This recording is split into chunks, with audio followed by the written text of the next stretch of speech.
हुम्ला र बाजुरा जिल्लाको सीमा अवस्थित रानीसिंह क्षेत्रको विवादलाई लिएर बाजुराको हिमाली गाउँपालिका 3 लामपाटामा धनगढी उपमहानगरपालिकाका मेयर गोपी हमाल सहितको टोलीमाथि भएको दुर्व्यवहारप्रति म ध्यान आकर्षण गर्न चाहन्छु।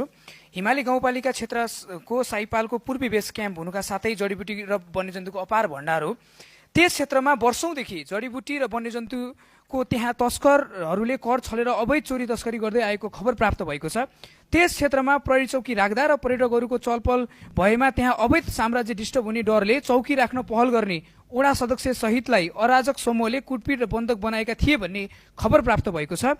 यसरी जनताबाट निर्वाचित जनप्रतिनिधिहरूलाई नै स्थानीय तहको प्रबन्धन र पर्यटकीय प्रबन्धन काममा लाग्दा भोग्नु परेका यस्ता विषयले निर्वाचित जनप्रतिनिधिहरूलाई चिन्तित बनाएको छ।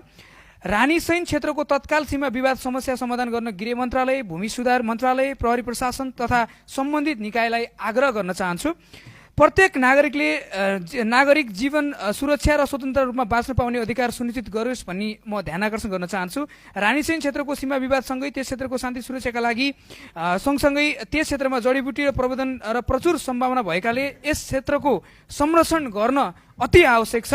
म सम्माननीय सभा मार्फत त्यो झडपमा परेका जुन घाइतेहरू हुनुहुन्छ उहाँहरूलाई शीघ्र स्वास्थ्य लाभको कामना र त्यसको उपचारका लागि पनि सरकारले ध्यान दियोस् भन्न चाहन्छु। धन्यवाद।